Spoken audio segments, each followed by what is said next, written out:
Bienvenue dans la matrescence, vous écoutez l'épisode 122 de la saison 5. La matrescence, ça te dit quelque chose, ce mot ? Allez, pour faire court, c'est la contraction des mots maternité et adolescence pour expliquer la naissance d'une mère, no big deal.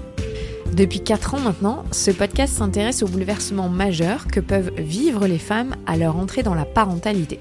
Et tu sais quoi ? La patrescence, ça existe aussi.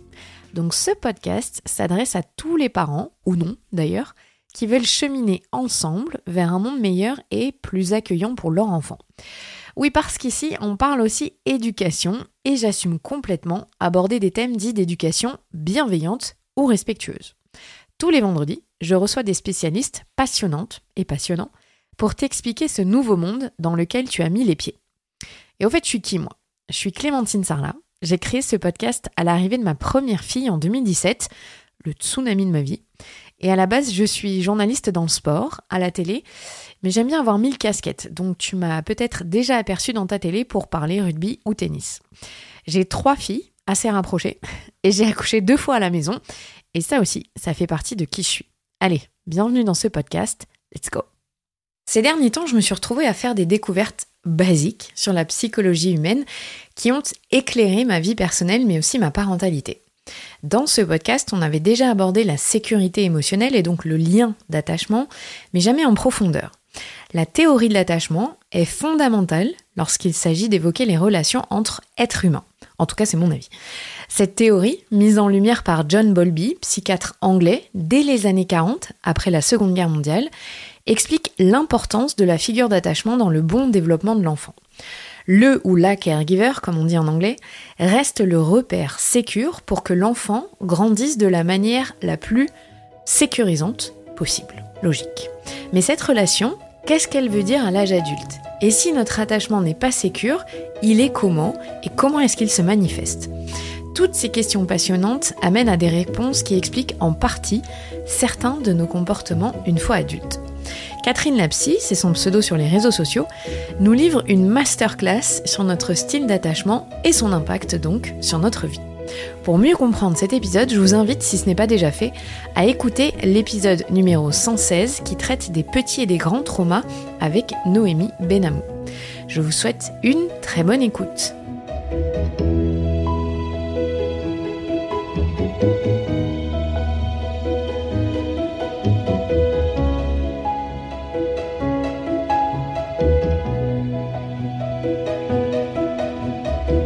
Salut Catherine. Salut Clémentine. Merci beaucoup d'avoir accepté mon invitation. Je précise, on était censé se voir en vrai. Oui. Et il y a eu des grèves. Voilà, on ne peut plus venir jusqu'à Bordeaux. On s'habitue. Mais on est bien dans nos canapés respectifs, tu vois, toutes les deux. On est cosy, on est tranquille. Alors, déjà ma première question, donc tu es psy, tu fais un gros travail de vulgarisation sur les réseaux sociaux, mais je voulais comprendre pourquoi tu avais voulu devenir psy. En fait, moi, il y a une vingtaine d'années, j'ai eu des gros problèmes psy. J'ai souffert d'un trouble anxieux généralisé, d'un trouble panique. Alors à l'époque, je le savais pas, mais en tout cas, je faisais des crises d'angoisse et puis je pouvais plus sortir de chez moi. Enfin, c'était l'enfer. Et vraiment, dans ma tête, je faisais partie de ces personnes qui sont imprégnées socialement de cette idée que les psys, c'est vraiment pour les fous, c'est pour les ou bien les faibles surtout. Moi, c'était ça, la question de la faiblesse, quoi. Si j'allais voir un psy, c'est que vraiment, je voulais pas y aller. Et puis, à un moment donné, j'ai dû être hospitalisée pendant 2 jours parce que vraiment, j'ai fait une attaque de panique très forte qui a été problématique. Et là, on m'a dit, bon, maintenant, c'est les médicaments ou la thérapie. Et bon, j'ai choisi la thérapie, même si au début j'ai dû faire les deux. Et puis après, donc j'étais en thérapie. Et en fait, j'ai vu beaucoup de psy avant d'être à l'aise avec quelqu'un. Hein. J'ai l'habitude de dire que j'en ai vu 7 pour rassurer un peu les gens qui trouvent que c'est compliqué en fait de trouver un psy, parce que voilà, j'étais pas à l'aise, j'étais pas tranquille et tout. Et le jour où j'ai trouvé une thérapeute avec qui j'étais bien, en fait, ça a vraiment tout changé. Enfin, déjà rien que le fait d'être en sécurité avec cette personne, déjà j'avais des angoisses qui étaient un peu différentes parce que je savais que je pouvais lui en parler, qu'elle serait là, etc. Puis j'ai fait de la thérapie de groupe, enfin voilà, j'ai fait mon parcours de thérapie et ça a vraiment changé mon avis sur la thérapie. Je me suis dit, vraiment, je pense que ça m'a sauvé la vie. Enfin, il y avait des périodes, j'en pouvais tellement plus que, enfin, c'était insupportable, quoi, la vie que j'avais. Et donc, quand je suis devenue psy, parce que c'est un deuxième métier, j'ai été pendant 10 ans inspectrice du trésor public, ce qui n'a rien à voir. Mais voilà, quand j'ai changé de métier et que c'était à une époque, il y a quelques années où les réseaux sociaux commençaient à prendre, et je me suis dit mais en fait il y a des gens qui sont comme j'étais à l'époque, et je veux montrer que les psys déjà c'est pas des gens comme parfois on se dit, c'est-à-dire qui parlent pas, qui sont là à vous écouter, qui font ce que j'avais vécu aussi parfois en tant que patiente. Alors je dis pas, il y a des gens à qui peut-être ça convient, mais moi ça m'avait pas du tout convenu, donc je voulais montrer qu'il y avait autre chose et que voilà, le psy ou la psy, c'est pas que pour des gens fous. D'ailleurs, ce terme, je sais aujourd'hui qu'il n'existe pas en fait dans ce métier. C'est vraiment une vision extérieure, ou même faible. La faiblesse, on parle de vulnérabilité éventuellement, mais voilà. Donc ça, je voulais dédramatiser les consultations pour que les gens qui ont besoin en fait osent faire le pas, quoi. Et moi vraiment sur les réseaux sociaux, quand il y a quelqu'un qui me dit grâce au contenu que tu proposes, j'ai osé prendre rendez-vous chez un psy ou une psy, où j'ai enfin trouvé le ou la psy qui me convient, et vraiment effectivement ça m'a changé la vie. Bon, bien sûr, moi je suis psy maintenant, je dirais c'est intéressant pour tout le monde d'aller en thérapie, je pourrais envoyer tout le monde juste pour se connaître, mais en réalité tout le monde n'a pas besoin, dans le sens que il y a des gens voilà sans faire de thérapie, ils peuvent vivre quand même bien, mais il y a des personnes vraiment qui n'osent pas y aller, et qui comme moi à l'époque en auraient besoin, et vraiment c'est ça au départ la motivation que j'avais. Ouais, donc déjà c'est une deuxième carrière, une reconversion, et motivée par ta propre expérience en tant que patiente, donc t'as une capacité aussi à comprendre un peu, peut-être un peu mieux ou plus que certaines de tes collègues, parce que t'as été à notre place à nous.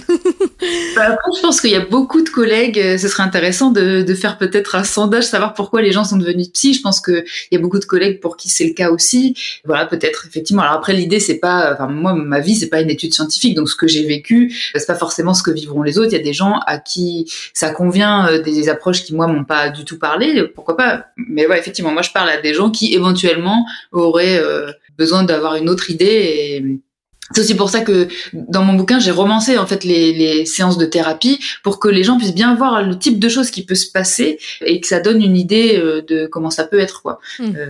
Pour montrer que le psy, c'est peut-être pas l'idée reçue qu'on peut en avoir. C'est clair. Et en France, c'est vrai que il y a quand même encore beaucoup de stigmates sur la santé mentale. Je compare juste avec les États-Unis, où c'est beaucoup plus libre de ce côté-là, et moi qui viens du milieu du sport du haut niveau, où ça devient quelque chose de moins tabou, et on s'accorde à dire que oui, c'est aussi important que le physique, mais je vois bien la différence entre la France et les pays anglo-saxons notamment, où on est encore vachement réfractaire à prendre soin de notre santé mentale en fait. C'est vrai que dans les séries américaines ou les films américains, régulièrement, c'est comme, voilà, ils font le shrink, là, mais ça a l'air d'être comme l'hygiène de vie, où t'as l'air effectivement d'être plus normalisé, et que chez nous, parfois encore, c'est, non mais ça va, j'ai pas besoin d'un psy. Des fois, les commentaires que je peux avoir, c'est oui, mais vous les psys, de toute façon vous écoutez rien, vous comprenez rien, j'en ai vu plein, vous m'écoutez même pas. Bon. C'est pas la réalité non plus du terrain. D'ailleurs, juste petit aparté, j'ai découvert une série sur Apple TV+, qui est incroyable, qui s'appelle Shrinking. Génial. Et qui est exceptionnelle sur les psys. Donc si vous avez envie de rigoler, parce que vraiment c'est une série où on rigole et on voit que vous êtes des humains avec toutes vos complexités, vos défauts. C'est Shrinking, ça veut dire psy, enfin faire le psy, faire la psy. Et c'est vraiment exceptionnel cette série, si ça vous dit de regarder. Alors on est là pour parler d'un sujet assez précis, qui est la théorie de l'attachement. Donc j'ai expliqué en intro d'où elle vient avec Bowlby, mais toi, comment est-ce que tu as découvert la théorie de l'attachement ? Est-ce que c'est quelque chose qu'on t'a enseigné à l'université ? Je fais de la provoque, mais parce que je sais que au final c'est assez fondamental et c'est pas forcément quelque chose qu'on enseigne. Alors déjà, il faut savoir une chose, c'est que l'enseignement à l'université en psychologie, il est pas du tout homogène, donc en fonction de là où tu fais ta fac, tu vas pas apprendre les mêmes choses. En tout cas, moi, dans mon parcours, j'ai fait 2 facs différentes, on m'en a pas du tout parlé. C'était quelque chose qui n'était pas du tout enseigné. Moi, j'ai découvert ça plus tard, quand après l'université, j'ai fait des formations en psychothérapie.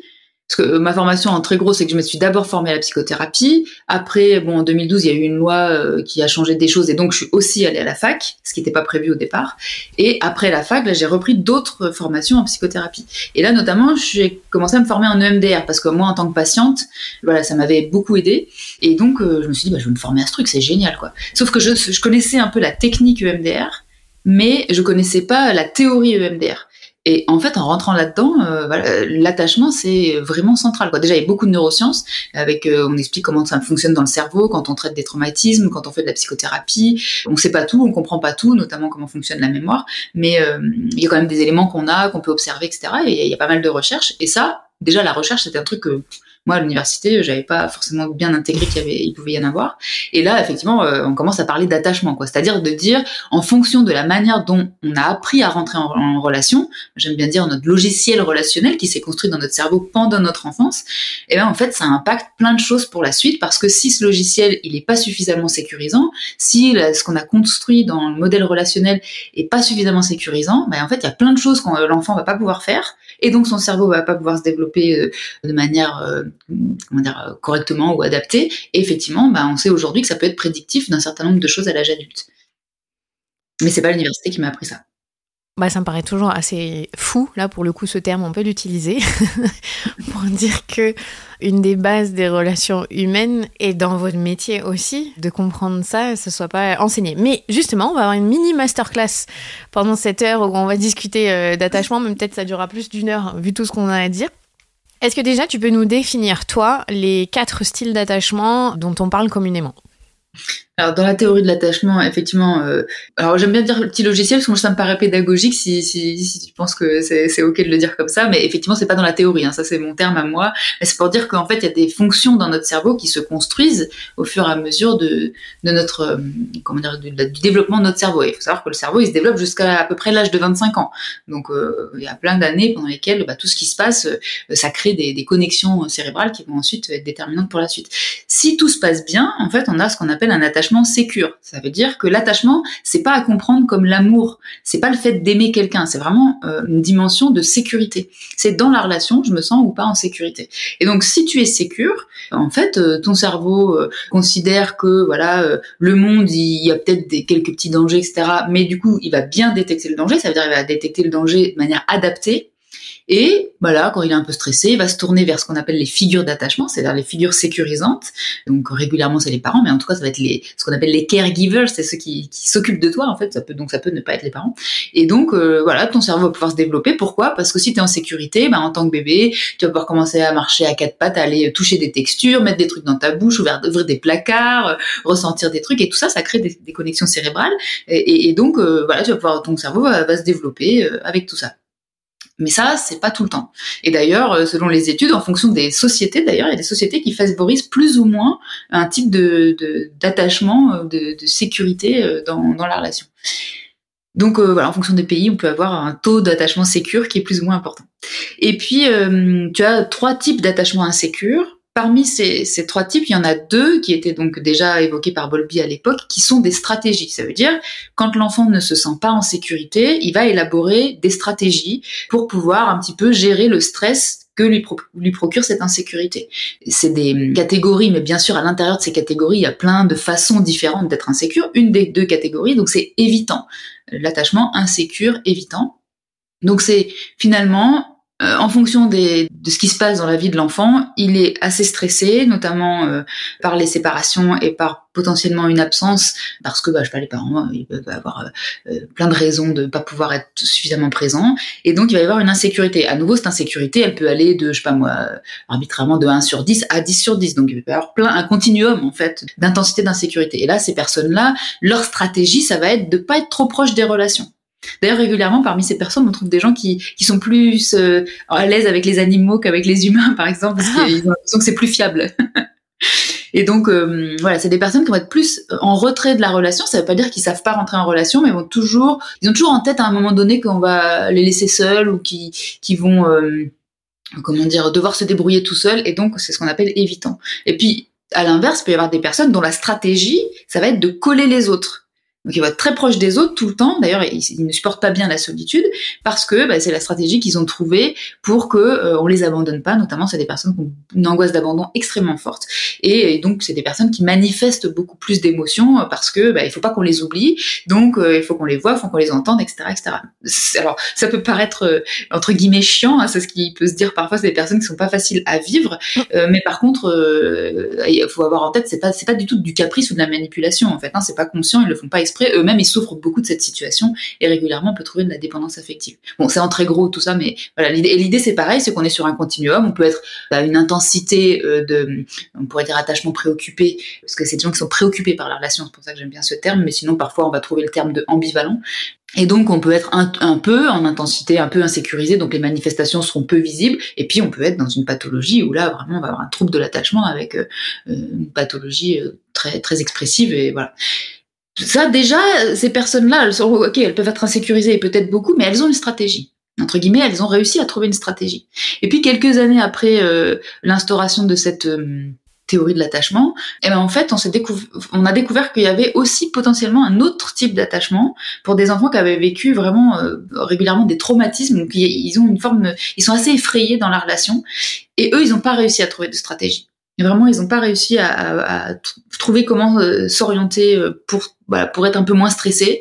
Et donc, malheureusement, c'est des gens qui vivent les relations comme à la fois, ils ont besoin des relations, comme tous les êtres humains, mais à la fois, ils savent pas du tout comment s'y prendre. Donc, ils sont dans un mouvement en même temps d'approche et de retrait, et on a en général les études ont montré que c'est assez prédictif de pathologie à l'âge adulte, parce qu'en fait ils sont dans un stress intense quasiment tout le temps, quoi.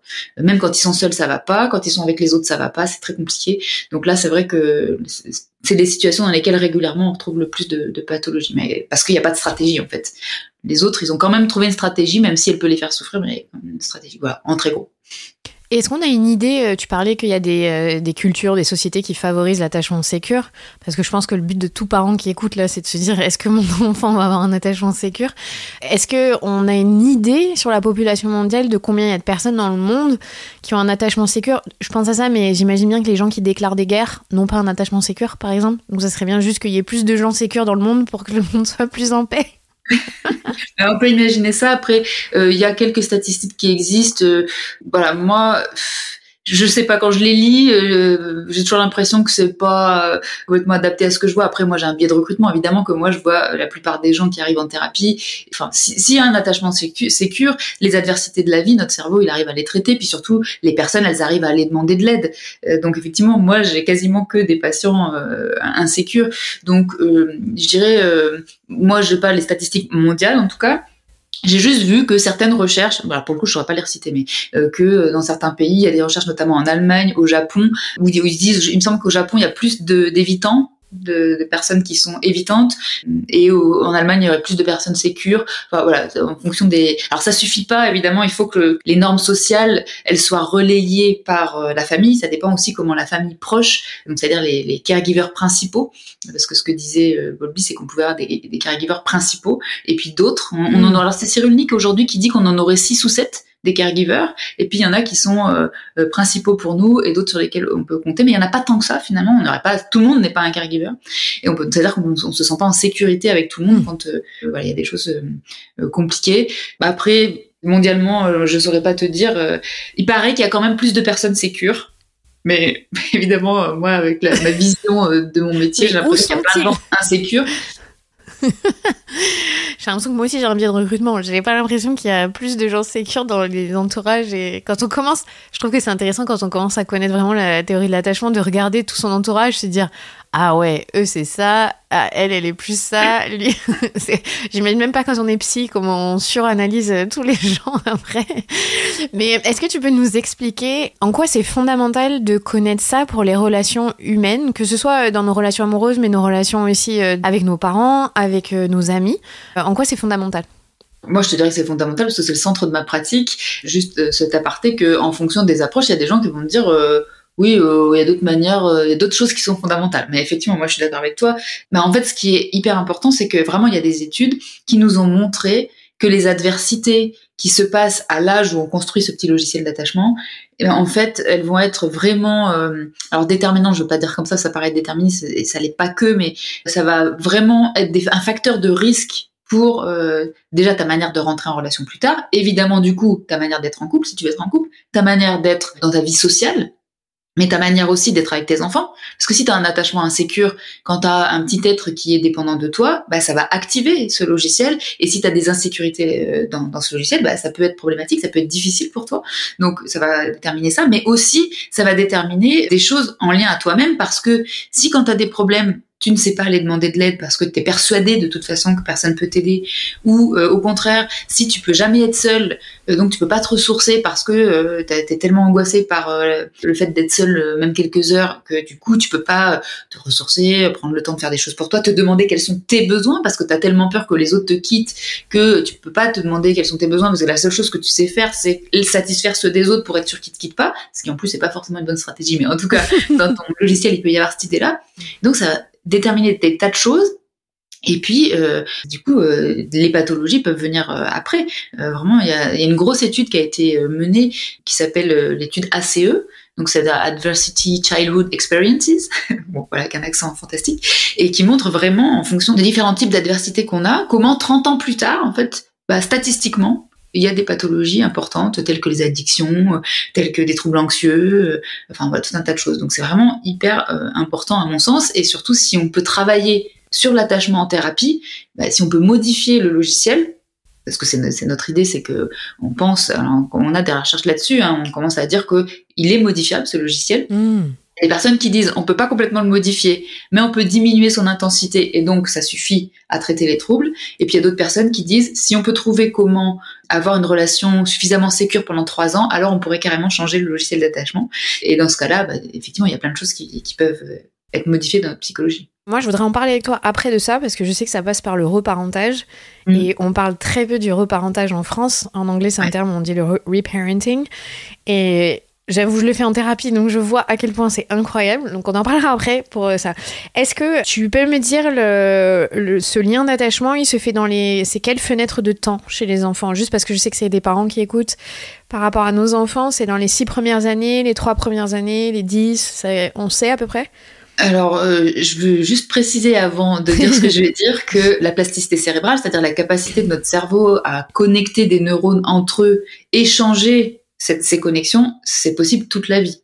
Donc oui, il y a des choses qui se passent très jeunes et qui sont importantes très jeunes, mais par contre, comme je viens de le dire, on peut réparer ça à l'âge adulte, et avec cette idée que, moi j'aime beaucoup le livre de Judith Viorst Lastu qui s'appelle Les renoncements nécessaires. Elle explique tous les renoncements à faire dans la vie, et c'est chronologique, du bébé ou quand tu nais, renoncer au corps de sa mère, voilà, on n'est plus le même corps, et puis jusqu'à renoncer à la vie. Et à un moment donné, il y a un passage sur renoncer à être les parents parfaits.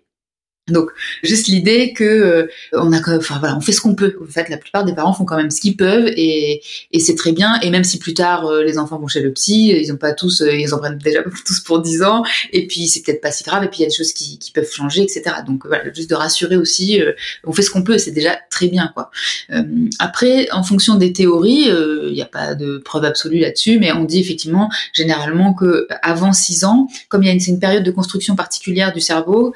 Et vraiment, cette question d'attachement serait centrale. Mais elle commencerait même déjà pendant la grossesse. En fait, en fonction de comment on est en lien avec cet enfant qui va arriver, comment on se le représente, comment on le prépare, etc. Il y a des choses qui peuvent jouer. Et puis, dans certaines approches, on va complètement considérer même que c'est avant 3 ans. Bon, moi personnellement, déjà, j'aime pas trop ces catégories à dire tout se passe avant tel âge. Je trouve que c'est pas très rassurant et je préfère dire voilà, effectivement en psychotrauma, on s'intéresse beaucoup à ce qu'on appelle les traumas précoces, donc avant 6 ans voire avant 3 ans. Et il y a des choses qu'on peut faire, notamment comme tu l'as dit en reparentage, mais après il y a plein de choses qui sont possibles aussi après, et s'il y a des adversités qui sont passées avant, mais que après, à l'adolescence, on se retrouve dans des situations plus sécurisantes, etc., ça peut aussi réparer des choses. Donc voilà, j'ai à cœur de rassurer là-dessus. Non, mais je trouve que c'est important ce que tu dis, c'est que il y a les connaissances, la théorie, tout ce qu'on sait sur ça, et il y a la réalité du terrain, qui est nos familles, nos maisons, la société, qui clairement n'aide pas les parents. Et donc, juste pour que les parents qui écoutent cette conversation ne se disent pas « Merde, j'ai tout raté », c'est pas vrai. Déjà, rien que si vous écoutez cette conversation, ça veut dire que vous vous intéressez, ça veut dire que vous essayez de comprendre. Donc déjà, vous avez réussi mieux que beaucoup de gens. Mais je trouve que c'est important. C'est vrai qu'on porte beaucoup de responsabilités, surtout nous les femmes. Si tu le dis qu'on sait que ça peut venir potentiellement de la grossesse. Moi, je le dis, j'affirme, j'ai pas aimé mes grossesses et je culpabilise pas de ça, c'est pas grave. J'ai fait comme j'ai pu, c'est pas facile de fabriquer une vie. Exactement. Et tant qu'on essaye de comprendre, c'est déjà bien. Et vraiment, je crois qu'il y a une évolution sociale qui favorise pas l'attachement sécure, je crois. C'est-à-dire que cette espèce d'adage qui dit il faut un village pour élever un enfant, avec la théorie de l'attachement, on n'est pas loin de cette idée. Alors un village, c'est l'idée, en tout cas, effectivement, plus il y a de caregivers, plus entre guillemets, plus l'enfant il a des éléments de sécurité. Aujourd'hui, on se retrouve dans des situations où la société nous amène à vivre alors régulièrement en couple, 2 personnes avec un enfant et parfois une personne avec un enfant, voire avec plusieurs enfants. Évidemment que c'est impossible pour l'adulte. En fait, on est dans une situation qui est impossible. Qui est inhumaine, en fait. L'idée, c'est de déculpabiliser par rapport à ça. Et voilà, l'évolution sociale a amené ça. Est-ce que si je dis que c'est inhumain, pas dans le sens où c'est pas, mais vraiment au terme propre c'est pas fait pour l'humanité, on n'est pas fait pour vivre de cette manière-là, au final, à la base, nos cerveaux, comme tu dis, on est fait pour le village, on est fait pour être entouré, pour être soutenu, et aussi, je trouve, la société qui va trop vite pour des tout petits humains. Tout à fait, je suis d'accord avec toi. C'est pas fait pour que ce soit comme ça, et c'est pour ça que pour moi, c'est vraiment hyper important d'être déculpabilisante là-dessus. C'est que du coup, il y a cette société qui amène ça, et on fait comme on peut, et voilà.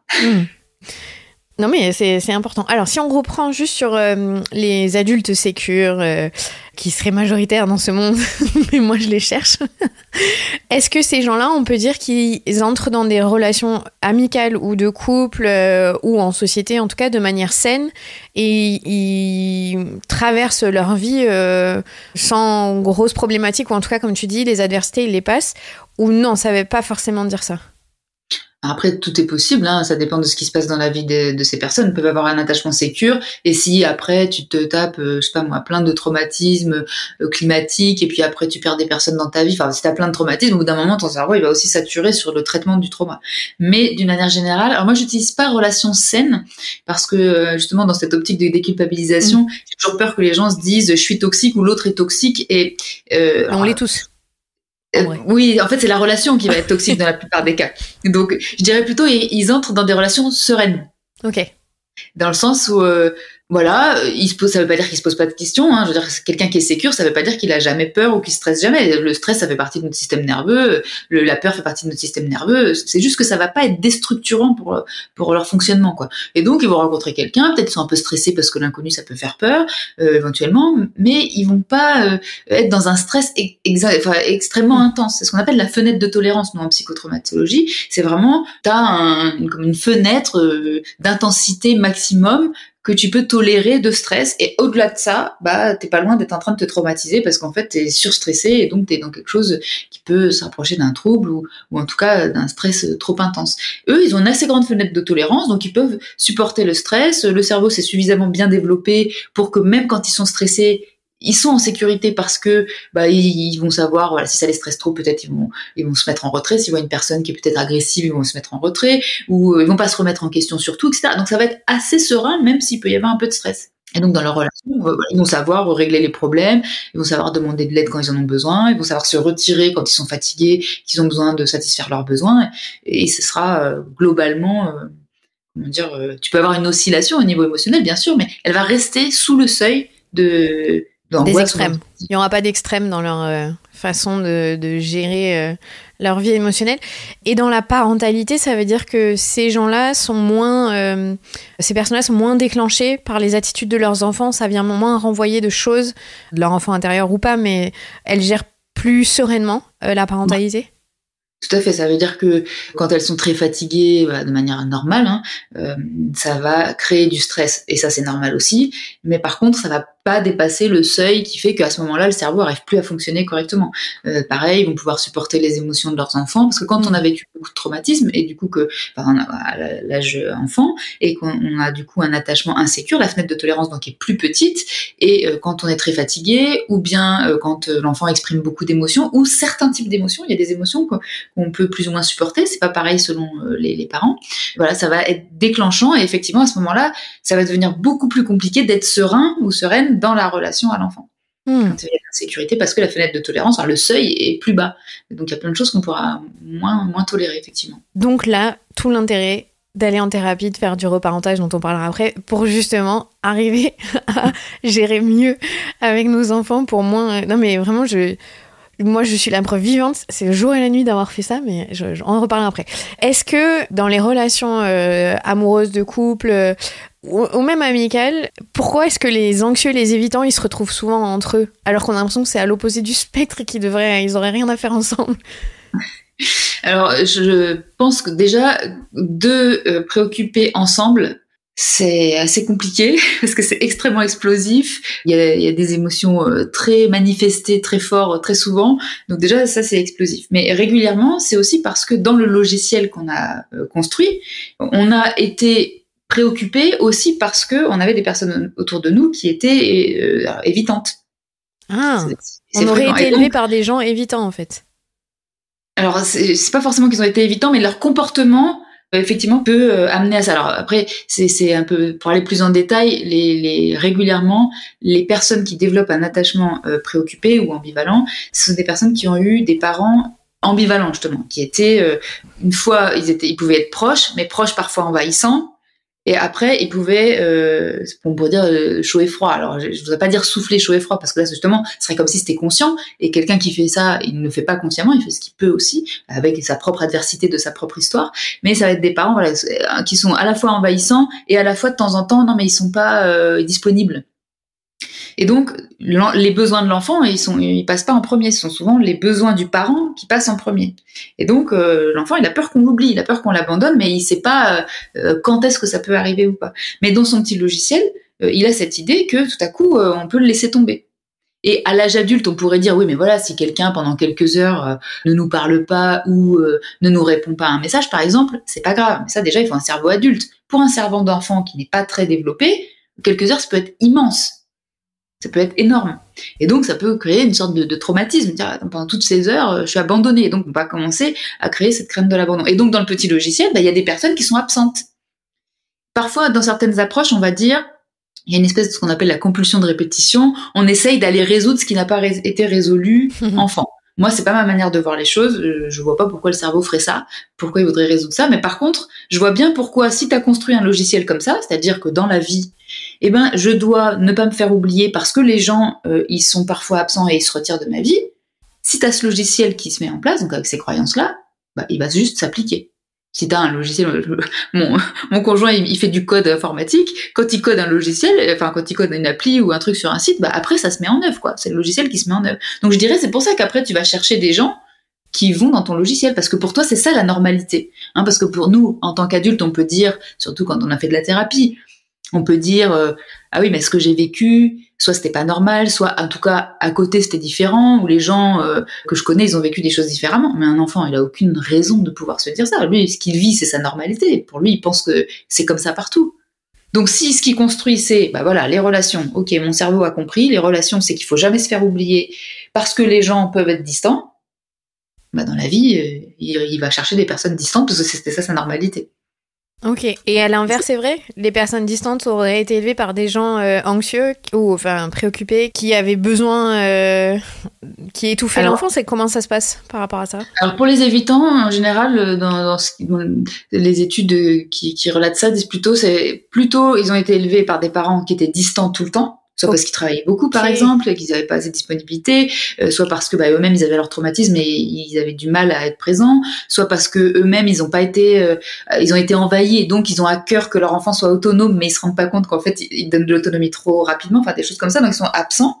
Et au départ, en tout cas, de la relation, dans le logiciel, c'est rassurant pour une personne évitante d'avoir quelqu'un qui le colle un peu. Ah, enfin, ça y est, quelqu'un s'occupe de moi, quelqu'un s'intéresse à moi. Sauf que bon, au début, ça va, et puis au bout d'un moment, ça peut être un peu envahissant. On dirait des choses comme ça. Donc, bon, déjà, c'est pas tout le temps. C'est vrai que c'est fréquent qu'on va trouver un évitant, un ambivalent quand il y a un couple, un préoccupé, mais c'est pas tout le temps. Mais voilà, pour moi, c'est pour ça, c'est parce que ça vient des logiciels qui font que on les met en œuvre et comme l'évitant, il est moins explosif, voilà, il dit ok, c'est rassurant, il y a quelqu'un qui est proche de moi, qui s'occupe de moi, ça me fait du bien, puis au bout d'un moment, ça peut être un peu envahissant pour lui quand même. Donc en fait, dans nos relations humaines, et ça s'applique aussi avec nos relations amicales, hein, ou au travail d'ailleurs, en fait, on est je vais caricaturer, mais on est des clichés ambulants. C'est-à-dire qu'on se comporte en fonction de, comme tu dis, notre logiciel. Et donc, on est tous un peu câblés plus ou moins de la même manière, en fait. Alors, je dirais oui et non, c'est-à-dire que, à nouveau, on est sur un continuum, c'est-à-dire que là, comme dans toutes les catégories, en fait, je travaille par exemple avec la thérapie des schémas. Aujourd'hui, il y a 18 schémas. En fait, en vrai, il n'y a pas 18 logiciels seulement. C'est une manière pédagogique, en fait, d'expliquer les choses. Donc, oui, c'est vrai, là, on pourrait dire il y a que 4 types d'attachements, mais à l'intérieur de ces types d'attachements, t'as énormément de choses. Déjà parce que, dans une bonne partie des cas, il n'y avait pas que les parents qui étaient là. Donc, en fonction de, par exemple, je sais pas s'il y avait des grands-parents, des oncles, des tantes ou des amis qui étaient régulièrement dans la famille aussi, ça va aussi moduler ce qui s'est passé par rapport aux parents. Et donc, enfin, voilà, tout ça, il y a autant d'attachements, finalement, que de personnes. Mais, effectivement, il peut y avoir ces catégories-là, et parfois, mais bon, je dirais c'est un peu dans tout cas, à chaque fois qu'on fait des catégories, on peut peut-être se retrouver dedans. Moi, j'aime bien quand même insister sur le fait que voilà, il n'y a pas que 4 manières d'être au monde. Même si on utilise cette théorie, c'est une manière pédagogique d'expliquer les choses pour les patients. Après pour nous, en thérapie, oui, on peut avoir ça en tête, mais ça, c'est sur ce qu'on a en tête surtout, c'est le patient, il fait comme il a appris. C'est ça la notion de logiciel. Ok. Et c'est ça, en fait, nous, on va chercher comment il a appris, qui lui pose problème aujourd'hui. Et au final, dans ces 4 attachements, on a aussi un pourcentage plus ou moins fort et un spectre, c'est ça? Il y en a qui vont être très à l'extrême du spectre et ça devient quasiment pathologique. Et d'autres qui, en situation de stress, vont se retrouver un peu activés et savent se remettre dans une normalité. On appelle ça l'homéostasie, un truc comme ça, quand on est... Oui, c'est ça, le fait que ça s'adapte, ça s'équilibre en fonction des... Donc c'est ça. On est aussi, il y a une variation à l'intérieur de chaque style d'attachement. Exactement. Et puis il y a aussi il y a des choses qu'on maîtrise pas du tout, qui sont qu'une fois que ton logiciel il est entre guillemets construit, on pourrait dire, enfin en tout cas il est suffisamment solide quoi. Bah aussi t'as les événements de la vie. Si t'es hyper sécure, mais que comme je disais tout à l'heure, tout à coup t'as plein d'événements traumatiques qui arrivent dans ta vie, bon bah il y a des choses qui vont se déstructurer. Et à l'inverse, si t'es insécure, mais que je sais pas, il se trouve que tu rencontres quelqu'un qui est un peu moins sécure que toi ou même qui est sécure et que tu vis avec cette personne, bah, petit à petit toi aussi tu vas apprendre à te sécuriser. Donc ça va bouger. Donc il y a vraiment cette idée de c'est pas immuable quoi. Moi, à chaque fois que j'ai été enceinte et que j'ai eu un bébé en postpartum, donc je peux clairement, j'en ai eu 3, donc je peux clairement voir la répétition dans ce qui m'est arrivé. À chaque fois, j'ai eu énormément d'angoisse et un attachement exacerbé, c'est-à-dire une grande dépendance affective à l'autre, parce que je me sentais très très vulnérable. Alors que quand je sors du postpartum, on va dire au moins 1 an après, je me sens beaucoup plus moi et beaucoup plus tranquille. Mais par contre, dans cette situation de stress-là, c'est exacerbé mon attachement. Est-ce que ça, c'est quelque chose que tu vois souvent quand il y a un événement stressant ou un gros bouleversement dans une vie? Parce que être parent, c'est un gros bouleversement. Bien sûr, et puis un postpartum, t'as aussi la question hormonale qui va jouer énormément et donc qui peut être génératrice de stress. Donc tout à fait, comme tu dis, ça peut être vraiment un moment particulier. Et d'ailleurs, quand on fait du traitement des traumatismes, chez certaines personnes, le postpartum, c'est quelque chose qu'on a besoin de traiter parce que ça a été une période tellement intense que elles n'arrivent pas à s'en détacher et ça crée du stress post-traumatique. C'est vraiment tout à fait une période qui peut être stressante. Et en fait, comme c'est un logiciel de sécurité, l'attachement, dès que tu es en insécurité, il va s'activer. Donc, quand tu as du stress trop intense, et surtout, à nouveau, si tu dépasses ta fenêtre de tolérance, donc ton seuil de tolérance, et ben effectivement, ton système d'attachement va se manifester. S'il est insécure avec des stratégies préoccupées, et ben tu vas utiliser ça. S'il est insécure avec des stratégies évitantes, ben tu vas utiliser ça. On connaît peut-être tous et toutes. Moi, je suis comme toi. Hein. À la base, même si j'ai fait...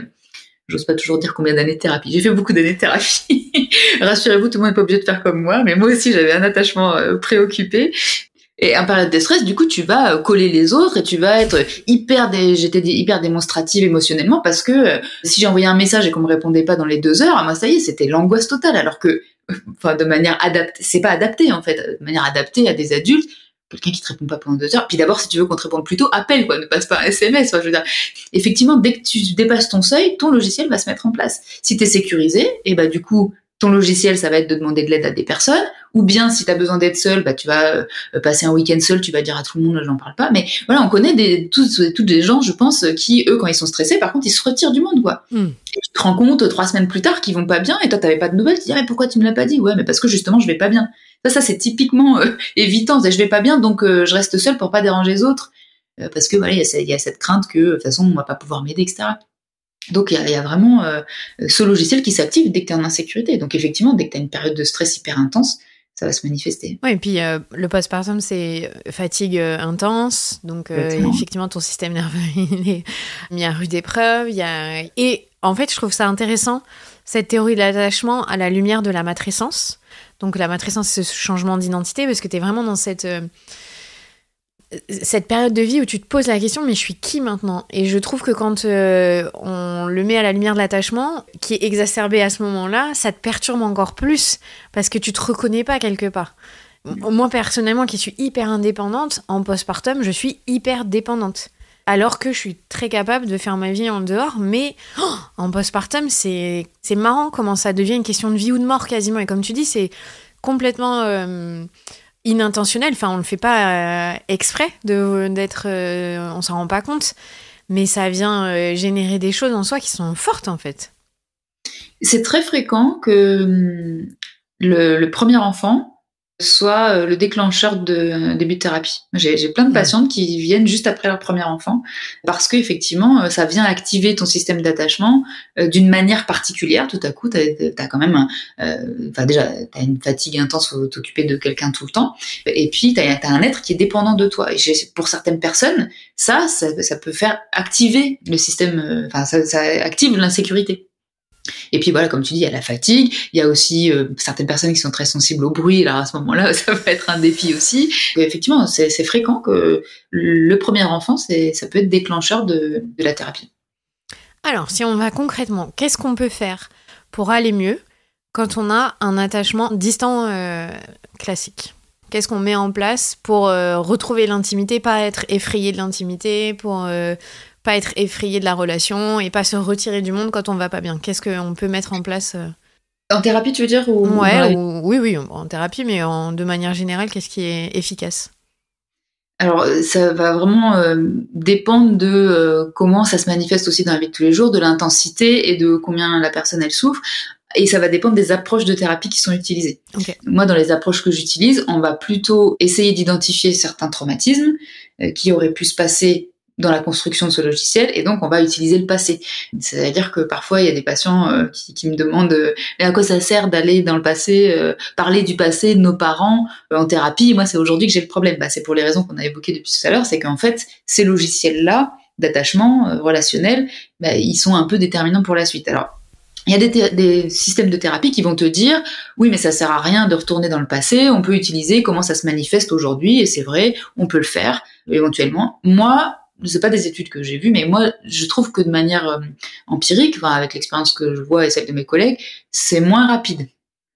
Comme tu dis, le reparentage, c'est-à-dire aller utiliser des événements du passé sur lesquels on va travailler pour essayer de modifier, non pas l'événement, parce qu'on n'a pas de machine à remonter le temps, mais modifier la perception et remettre de la sécurité dans ces événements-là. Moi, je trouve que c'est plus rapide et plus efficace parce que, notamment, ça fait travailler émotionnellement plus fort. Et moi, je travaille avec des approches de thérapie qui sont pas tellement ce qu'on appelle cognitives, c'est-à-dire qu'on n'est pas beaucoup à réfléchir et à comprendre, c'est pas du tout l'objectif, même si bien sûr on comprend régulièrement des choses, tu l'as dit toi-même, tu as compris plein de choses, mais ça, ce sont des thérapies que moi je considère plutôt émotionnelles. C'est-à-dire que en fonction de ce qu'on a émotionnellement ressenti, c'est ça qui a créé le traumatisme. C'est l'émotion trop intense qui a dépassé les capacités d'adaptation de notre cerveau. Et donc, en allant dans le passé, on peut réactiver, je trouve, je module parce que s'il y a des gens qui sont spécialistes de la question vont me dire oui, mais des fois ça marche pas, il faut faire la boîte de vitesse. Oui, je suis d'accord, mais dans une partie des cas, quand c'est possible, je trouve que ça va plus vite de pouvoir revenir sur ces événements-là. Et donc, que ce soit n'importe quel type d'attachement, en fait, c'est ça qu'on va chercher. Donc, en thérapie des schémas, peut-être déjà, on va essayer d'identifier le type de schéma qui s'est construit, parce que dans la thérapie des schémas, on parle des schémas précoces inadaptés. Donc, on est vraiment dans cette mouvance-là, de cette idée que les schémas se sont construits vraiment jeunes. Et donc, on va essayer d'identifier ça. Déjà, les personnes vont pouvoir se voir, s'observer dans la vie de tous les jours. Et c'est déjà énorme de comprendre avant de pouvoir aller faire des exercices là-dessus, de comprendre comment on fonctionne, et même si pour l'instant on modifie pas les choses, d'observer, dans mon couple ça se passe comme ça, avec mes enfants ça se passe comme ça, à mon travail peut-être ça se manifeste pas parce que justement je suis pas dans ce logiciel d'attachement parce que je suis assez en retrait ou pas, et comment ça se manifeste ici et là. Et après, effectivement, on va pouvoir... S'il y a des traumatismes identifiés, moi j'aime beaucoup utiliser le MDR, que je trouve qu'il y a une approche qui fonctionne très bien quand elle est possible d'être utilisée. Et puis, comme tu dis, le reparentage va permettre de revenir sur des événements du passé, et parfois très jeunes, et parfois à des moments où on n'a pas de souvenirs, peu importe. Ce qui compte, c'est de traiter l'émotion. Donc à la rigueur, pour l'adulte en thérapie, s'il se rappelle pas des souvenirs d'enfant, c'est pas grave s'il a pas un souvenir précis. De toute façon, notre mémoire, elle est pas fiable, elle réinterprète les situations à chaque fois. Donc, ce qu'on veut, c'est que c'est l'émotion qui date de cette époque, on veut la retravailler, on pourrait dire comme ça. Et est-ce que pour les gens qui ont un attachement préoccupé, au final, c'est exactement la même chose que les gens distants? Tu vois, dans le travail qu'il y a à faire? Pour moi, c'est la même chose. Ok. Ouais. C'est-à-dire que même si l'apprentissage à faire est différent, c'est-à-dire que dans le présent, pour une personne préoccupée, l'enjeu, ça va être de réussir à réguler les émotions qui sont hyper intenses, de ne pas les agir tout de suite, c'est-à-dire si tu as super peur de pas te mettre tout de suite à appeler tout ton entourage en criant, etc. Donc bien sûr, on va apprendre des choses différentes, mais en fait, la manière de l'apprendre peut être la même. C'est-à-dire, tu vas faire du reparentage, c'est simplement que c'est pas toi en tant que psy qui va diriger qu'est-ce que le patient doit faire dans les approches que je pratique. Dans d'autres, c'est différent. Tu vas donner des exercices précis en fonction du fonctionnement des gens. Mais sinon, en faisant le reparentage, en fait, la personne, elle va refaire fonctionner son cerveau, elle va trouver sa propre technique et sa propre manière de faire. Et donc, une fois que tu es resécurisé, moi, en tant que psy, j'ai même pas besoin d'apprendre à cette personne de moins manifester son angoisse ou sa tristesse ou sa détresse, de réguler quelques instants avant d'appeler tout l'entourage et de faire une sorte de battage relationnel avec toutes les personnes qui sont là. Je vais pas avoir besoin de lui dire, quand tu envoies un message, attends 24 heures avant de t'inquiéter. Non, le cerveau va le faire tout seul et la personne va récupérer, comme elle s'est resécurisée, elle va se trouver sa stratégie, et en plus, d'une personne préoccupée à l'autre, la stratégie que la personne va trouver va être différente. Et pareil, pour quelqu'un qui est évitant, l'enjeu, ça va être d'apprendre à demander de l'aide. L'enjeu, ça va être d'apprendre à faire confiance, d'être dans des relations plus régulièrement. Oui, on pourrait faire ce qu'on appelle de l'exposition et aider les gens à s'entraîner à ça. Il y a des approches qui font ça et ça convient à certaines personnes. Mais moi, dans mes approches, si on fait du reparentage, c'est pareil. La personne, elle va trouver sa stratégie toute seule pour aller petit à petit rencontrer des personnes, être moins stressée, etc. Donc, c'est ce que j'aime bien dans le reparentage, c'est que ça donne beaucoup de pouvoir. Donc, si on se focalise juste sur le reparentage, est-ce que tu peux expliquer les étapes qu'on peut mettre en place? Ça couvre quoi comme méthode? Alors, je veux faire une précision. Si vous n'en avez jamais fait, donc c'est-à-dire si vous n'avez jamais été en thérapie pour travailler ça, je veux bien décrire, mais ne faites pas ça tout seul. Ne faites pas ça seul, parce que déjà seul, si vous connaissez pas la technique, vous allez peut-être pas orienter les choses de manière sécurisante, et donc justement, ça peut être insécurisant et ça peut amplifier le problème. C'est vraiment une technique particulière qui nécessite d'être faite par des personnes formées, et les personnes qui le font seules ensuite, c'est parce que elles ont été en thérapie. On leur a fait du reparentage adapté à leur situation, parce que bien sûr, on adapte le reparentage à chaque personne, et donc elles savent ensuite comment faire du reparentage sur elles-mêmes pour que ce soit sécurisant. C'est pas des choses qu'il faut faire seul, parce que de toute façon, dès qu'il y a du traumatisme, dès qu'il y a de l'insécurité, on est entre guillemets sur une poutre. Et tant qu'on met les bras pour s'équilibrer de chaque côté, on peut tout à fait aller à l'autre bout de la poutre, il n'y a aucun problème. Mais par contre, on peut tomber aussi. C'est un travail d'équilibriste. Donc ça se fait que par des personnes qui sont formées à la technique, qui savent comment justement vous aider à trouver votre équilibre. Après, vous pouvez le faire seul. Donc, vraiment, voilà. Du coup, je vais décrire en très gros pour plus de sécurité.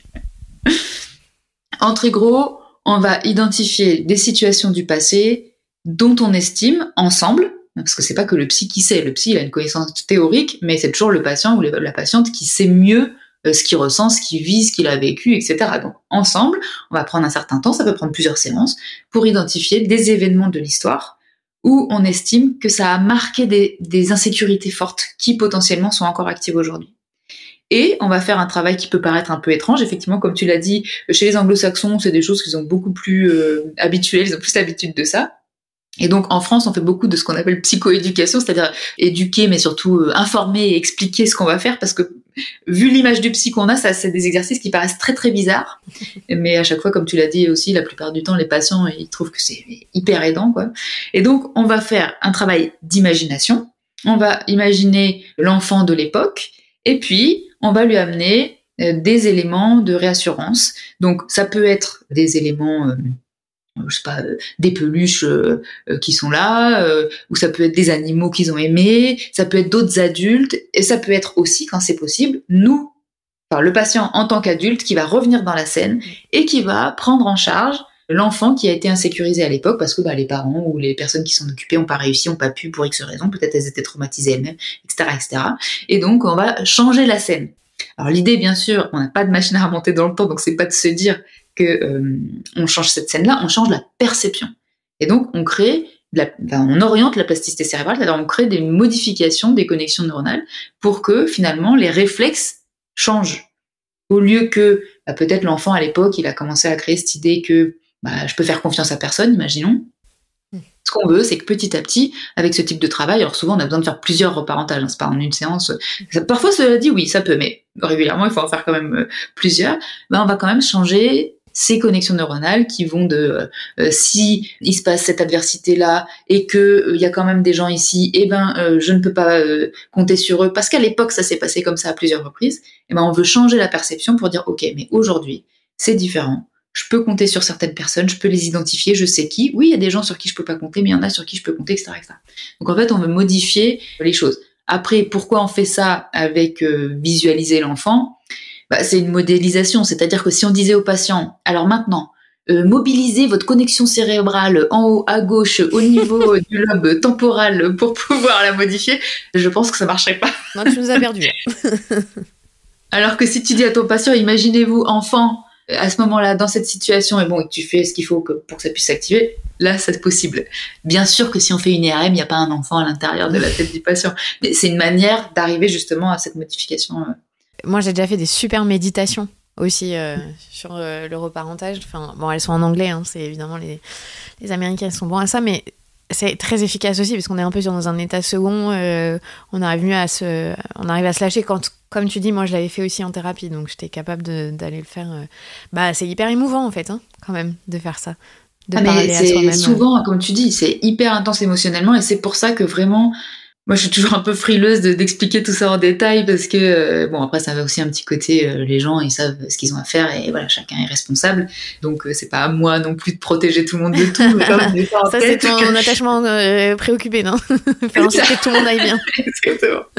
Donc, voilà, je suis parfois un peu frileuse, mais effectivement, il y a des gens qui sont beaucoup moins frileux que ça et qui vont proposer ça de manière publique sans avoir vérifié. Voilà. Moi, je préfère dire, voilà, vous êtes autonome, vous êtes adulte, faites votre choix. Si vous le faites en conscience. Je préfère vous recommander, si vous l'avez jamais fait, de peut-être pas le faire seul. Je vous dis ça parce que parfois, nous, en thérapie, alors bien sûr, c'est pas la majorité des cas, je suis d'accord, il y a la majorité des cas, pour certaines personnes, oui, ça va être intense, mais ça va pas être traumatisant. Mais dans une partie des cas, il y a quand même des patients qui arrivent, ils ont utilisé des techniques, soit tout seuls, soit dans certains contextes, pas très sécurisés. Et nous, on doit retraiter en EMDR. Enfin, ça fait partie des traumatismes à retraiter. Il y a des gens qui arrivent, ils viennent chez moi. Alors, c'est un peu dommage parce que c'est quand même écrit en gros que je fais de l'EMDR, mais il y a des gens qui viennent et ils me disent, je veux pas faire de EMDR parce que j'en ai fait, ça m'a traumatisé. Et on est obligé plus tard, alors, soit en EMDR, soit avec autre chose s'ils veulent pas, de remettre de la sécurité dans ce que c'est que l'EMDR ou d'autres approches. Voilà, je veux juste dire que, voilà, d'être juste prudent avec ce genre d'approche si on l'a jamais fait. Et une fois qu'on l'est prudent, par contre, je suis d'accord avec toi, c'est hyper puissant. Ouais, voilà. Carrément. Moi aussi, ça a changé ma vie, quoi. Alors, on arrive vers la fin de l'interview et je voudrais juste qu'on se focalise un tout petit peu plus pour les parents qui nous écoutent. C'est une très vaste question avec beaucoup d'enjeux que je vais te poser. Mais qu'est-ce qu'on peut faire, nous, en tant que parents, pour que nos enfants aient un attachement sécure ? J'ai déjà fait un épisode sur ça avec Dr Anne Reynaud, qui est psychiatre, où on parlait du porte-avions, tout ça, mais concrètement, c'est quoi les pistes les plus importantes avec nos enfants ?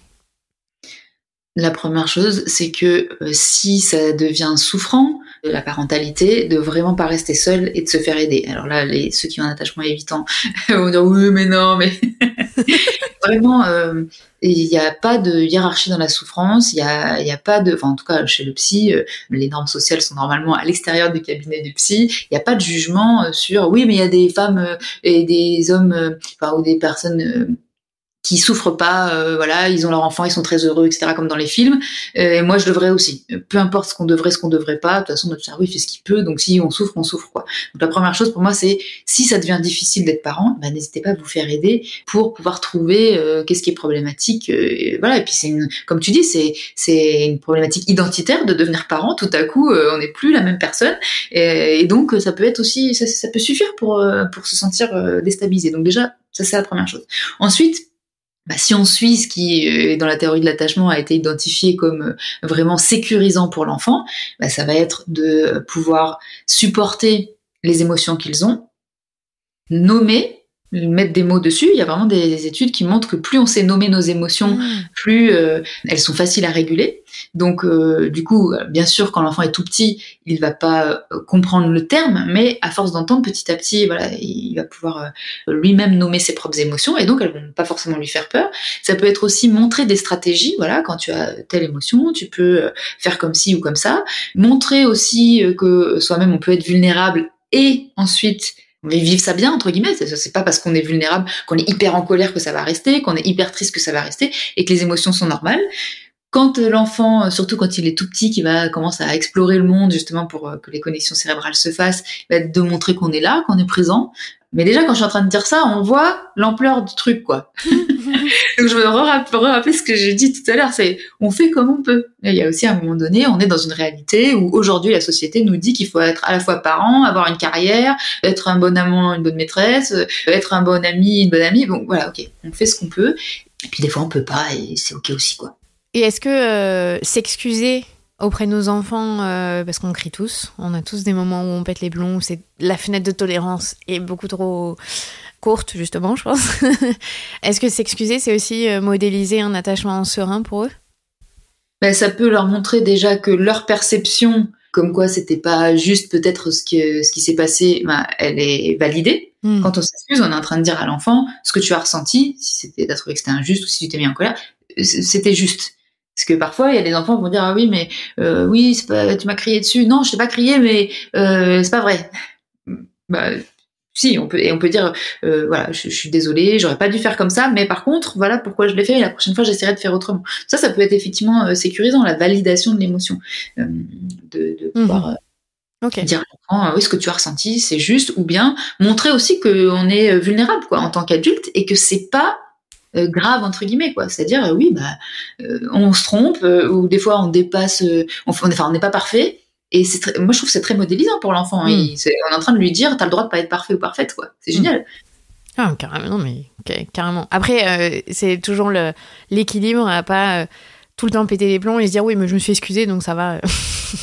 Tu sais, de tomber dans ce truc de dire oui, j'ai un comportement parfois un peu anormal, mais en même temps, je me suis excusée, donc c'est bon, j'ai fait ma part. C'est vrai que je pense qu'en tant qu'adulte, des fois, après, on fait comme on peut, comme tu dis, mais c'est se trouver c'est les ingrédients qui font que c'est entendable et tolérable pour les enfants aussi.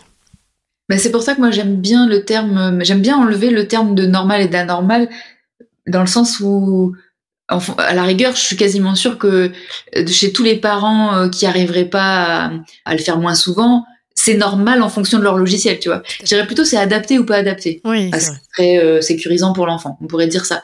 Et effectivement, si on constate que on n'arrive pas à avoir des comportements suffisamment adaptés, c'est pareil, c'est un travail qu'on peut faire en thérapie ou lire à ce sujet. Moi, j'aime bien recommander L'attachement, un instinct oublié d'Ivan Viar, qui explique déjà l'historique de cette théorie, et puis après qui explique comment ça se manifeste dans la vie de tous les jours, qu'est-ce qui est possible, comment on peut travailler ça, comment les recherches elles continuent sur ce thème. Et puis sinon, pour les personnes qui s'intéressent au couple, il y a les fondations du lien amoureux de Milchkovitch. Pour le coup, c'est l'attachement centré sur comment ça se manifeste dans le couple. Voilà. Et alors, ma dernière question par rapport à nos enfants, est-ce qu'il est possible de capter quel style d'attachement ils ont ? Est-ce qu'il y a un âge où ça commence à se voir, ou il faut attendre l'âge adulte ? Je dirais que déjà, c'est pas si simple quand on est psy de déterminer ça, surtout chez les enfants, pour qui il peut y avoir plein de choses différentes qui se passent, parce que leur cerveau est en train de se construire, donc il se passe plein de choses. Donc, en tant que parent, je dirais juste pas forcément se poser la question de l'attachement, déjà parce que, comme on l'a dit, ça peut être culpabilisant aussi pour les parents. C'est plus si on a l'impression que son enfant souffre, on peut l'emmener chez un ou une professionnelle, essayer de faire des diagnostics, même si c'est pas sur le plan théorique, c'est pas un diagnostic, mais on pourrait dire ça quand même, catégoriser son enfant, ça me paraît potentiellement anxiogène. Voilà, surtout que je pense que les stratégies d'attachement, alors tous les psys ne diraient pas forcément ça, mais c'est plutôt une fois que le cerveau est terminé qu'on peut peut-être voir comment le logiciel est créé. Bien sûr, on peut commencer à avoir des idées de ce qui est en train de se passer, mais personnellement, moi, c'est plus quand je vois un couple que je me dis, tiens, les enfants, ils doivent être plutôt comme ci ou comme ça. Mais après, si on s'occupe juste des manifestations, chez les enfants, il y a tellement de manifestations de plein de choses différentes liées à la construction de leur cerveau et de leur personnalité. Je me dis, bon, voilà. Peut-être l'autodiagnostic, c'est comme partout, peut-être un peu problématique et c'est peut-être mieux de mettre ça de côté pour pas se culpabiliser et puis pour pas faire des pronostics qui sont aussi un peu orientés par ce qui arrange nos logiciels, quoi. Ah ben c'est sûr, sur nos propres biais. Et dans ces cas-là, quand tu vois un couple arriver en thérapie familiale avec des enfants, c'est quoi la tendance que tu peux voir? Alors moi, je fais pas de thérapie familiale. Moi, je parlais des couples que je reçois moi, où j'imagine leurs enfants, ou quand ils m'en parlent, j'imagine les enfants. Les collègues qui font des thérapies familiales, alors en systémique, ils vont pas forcément aller chercher l'attachement d'ailleurs. Ils vont plutôt travailler sur les interactions et même s'ils explorent parfois un peu l'histoire, en systémique, on va plus travailler avec les interactions telles qu'elles sont aujourd'hui. Voilà, c'est juste que par contre, moi, quand je reçois des couples, quand il m'arrive de me dire, oula, ça peut-être c'est insécurisant pour les enfants. Si par exemple ils me disent que, moi je sais pas, ils ont des disputes très violentes très fréquemment et que les enfants sont présents et qu'ils peuvent entendre, là je vais quand même faire un focus sur justement l'attachement et dire attention parce que ça, vos enfants c'est en train de les construire aussi. Et donc on va chercher ensemble comment on peut faire en sorte que jusqu'à ce qu'ils puissent avoir traité ça, voilà, ils puissent au moins protéger leurs enfants de ça parce que je décris que ça peut être insécurisant pour les... Mais là c'est pareil, quand on commence à arriver là-dessus, à faire du soutien à la parentalité sur ces sujets, on est sur une poutre dans le sens où effectivement très rapidement, surtout chez des personnes qui elles-mêmes ont peut-être un attachement insécure, ça peut être culpabilisant. Donc l'enjeu c'est de réussir à faire de l'information là-dessus sans que les personnes culpabilisent parce qu'en fait... c'est pas de leur faute, les gens font aussi comme ils peuvent, et donc c'est important de pouvoir entendre ce qu'on peut modifier, mais sans soi-même se flageller en se disant du coup je suis un parent nul. Non, vous êtes des parents qui font ce qu'ils peuvent, et donc en fonction de ce qu'on connaît du développement de l'enfant, on va faire en sorte que. Et puis au pire, moi j'aime bien parfois dire ça aux parents. Et puis au pire, votre enfant il fera comme vous, il viendra quelques séances chez le psy, et puis ça ira. Je crois qu'en tant que parent, on est là, non. On veut que comme tu dis, ce syndrome du parent parfait et de ce qui est impossible. Et si on peut terminer là-dessus, est-ce qu'on peut, même en étant avec un attachement sécure, sortir d'une vie sans trauma? C'est impossible. Petit T ou grand T? Alors là, il y a plusieurs avis. Moi, je te dirais que non, parce que la définition du trauma, aujourd'hui, elle est telle qu'elle s'applique à plein de choses. Donc pour moi, selon cette définition, qui est en gros dès que tu as une émotion trop intense pendant trop longtemps et que ton cerveau ne sait plus s'adapter, du coup on pourrait dire que ce serait comme un disjoncteur, t'as un fusible qui pète quoi. Voilà. Après par contre, le cerveau est fait pour traiter des traumas. Et donc dans un attachement sécure, si ensuite tu n'as pas trop de traumatismes répétés qui vont du coup te créer une insécurité due à ce qui se passe, t'as pas forcément besoin de la thérapie. C'est ça que je veux dire. On n'a pas forcément besoin de traiter nos traumas. Le cerveau, il peut faire avec. Tous les traumas ne génèrent pas forcément du stress post-traumatique, c'est ça que je veux dire. Okay. Voilà. Après, il y a des gens qui vont te dire non, tout le monde n'a pas de trauma. Comment savoir ce qui est vrai? Moi, je veux dire, j'ai un biais de recrutement. En plus, c'est ma spécialité de traiter les traumas. Je vois que des gens avec des traumas. Moi, je te dirais oui, tout le monde en a. Par contre, ça nécessite pas forcément que ça ait été du stress post-traumatique et que c'est besoin d'aller en thérapie. Voilà, je dirais ça. J'aime bien ce que tu dis. Parce que ça donne beaucoup d'espoir de dire le cerveau est fait pour traiter le trauma. Je pense que c'est vraiment important que les gens qui écoutent, on a plus de capacités qu'on croit en fait. La résilience dont parle Boris Cyrulnik notamment, c'est quand même quelque chose qui est ancré en nous et on n'aurait pas survécu jusqu'en 2023 avec le nombre de guerres et de gros traumatismes qu'il y a eu si on n'était pas capable en fait. C'est ça. Alors après voilà, toutes les approches vont pas te dire ça. Mais vraiment... Moi, j'en suis persuadée et je trouve que les études qui sont faites sur le trauma nous montrent ça aussi. Et le fait que s'il n'était pas fait pour ça ou s'il savait pas faire, en tout cas, tout le monde aurait du stress post-traumatique après des traumas. Or, c'est pas le cas. Vraiment, c'est pas le cas. Ok. Bon, mais je pense que c'était bien complet déjà pour un premier épisode pour aborder cette théorie de l'attachement pour nous les adultes. Et donc, forcément, ça a une incidence sur notre parentalité. Merci beaucoup, Catherine, d'avoir fait un peu de vulgarisation psychologique avec autant de précision, de justesse et surtout, j'aime bien ton approche déculpabilisante et on fait du mieux qu'on peut. Je pense que c'est ce qu'il faut retenir. Et c'est une phrase très bateau, mais le savoir, c'est le pouvoir. Et déjà, juste de savoir des choses, ça aide. Donc, merci d'avoir apporté ta science dans cette petite masterclass, du coup. Merci à toi et puis à très vite. À bientôt. C'était Catherine Lapsy, psychologue et autrice du livre Bienvenue chez le psy. Je suis Clémentine Sarlat, votre hôte. Si vous avez aimé cet épisode, n'hésitez pas à le partager autour de vous. D'ailleurs, d'après Spotify, la matrescence fait partie des 1% de podcasts dans le monde les plus partagés via WhatsApp notamment. Alors, un très très grand merci. Si vous cherchez un épisode, rendez-vous sur www.lamatrescence.fr et si vous voulez soutenir ce podcast, rendez-vous sur Patreon, www.patreon.com/Clémentine Sarlat. À la semaine prochaine, prenez soin de vous.